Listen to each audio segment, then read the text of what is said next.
Hello বন্ধুরা, welcome to Sutapa's রান্নাঘর। যা গরম পড়েছে ঘরে থাকাই দায়, বাইরে তো থাকাই যাচ্ছে না।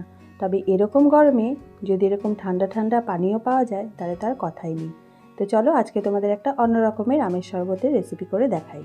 তো এখানে দেখো আমি দুটো আম নিয়ে নিয়েছি, আর এখানে একটা কড়াইতে আমি দিয়ে দিয়েছি বেশ খানিকটা জল, আর দিয়ে দিলাম দুটো লেবু স্লাইস। এইটা একটা টিপস তোমাদের জন্য, যদি এরকম জল দিয়ে কিছু সেদ্ধ করার সময় একটা বাজে দাগ হয়ে যায় কড়াইতে কালো, যদি এরকম লেবু স্লাইস দিয়ে দাও তাহলে কিন্তু সেই কালো দাগটা আর হবে না। এবার জলে খুব ভালো করে মিনিট 15-20 ধরে আমি আমগুলোকে খুব ভালো করে সেদ্ধ করে নেব। তো এক পাশটা সেদ্ধ হয়ে গেছে, একটু উল্টিয়ে দিলাম, দুটো দিক খুব ভালো করে সেদ্ধ করে নেব। 20 মিনিট ধরে সেদ্ধ করার পরে দেখো আমগুলোর কালারটা চেঞ্জ হয়ে গেছে। এবার আমি তুলে ঠান্ডা করে নেব। তো এবার আমগুলো দেখো ঠান্ডা হয়ে গেছে। এবার আমি চোকলা ছুলে তারপরে আমের পাল্পটাকে বের করে নেব। এইভাবে দেখো খুব ইজিলি কিন্তু চোকলাটা ছাড়ানো হয়ে যাচ্ছে। এইভাবে দুটো আম থেকেই আমি পাল্পটাকে বের করে নেব।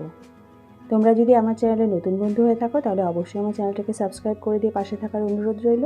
আর যদি রেসিপিগুলো ভালো লাগে তাহলে কিন্তু লাইক, শেয়ার, কমেন্ট করতে ভুলো না। তো দেখো দুটো আম থেকে আমি পাল্পটা বের করে নিয়েছি।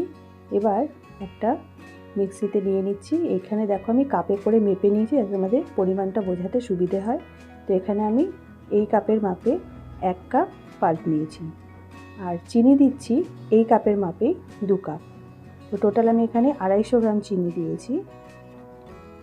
এবার দিয়ে দিচ্ছি হাফ টেবিল চামচের থেকে একটু কম বিট লবণ, দিলাম চাট মশলা হাফ টেবিল চামচের থেকে একটু কম, আর দিলাম জল জিরা হাফ টেবিল চামচের থেকে একটু কম, আর দিয়ে দিচ্ছি একটা কাঁচা লঙ্কা।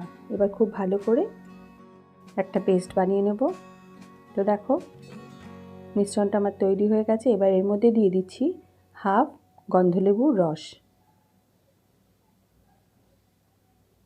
এরপরে দিয়ে দিচ্ছি অল্প একটু ঠান্ডা জল, দিয়ে আমি আরও একবার ঘুরিয়ে নেব। এবার একটা গ্লাস নিয়ে নিয়েছি, গ্লাসের মধ্যে প্রথমে দিয়ে দিচ্ছি 4-5 টুকরো বরফ, আর একটু গার্নিশিংয়ের জন্য দিয়ে দিলাম গন্ধলেবুর একটা টুকরো। এবার মিশ্রণটা ঢেলে দিচ্ছি।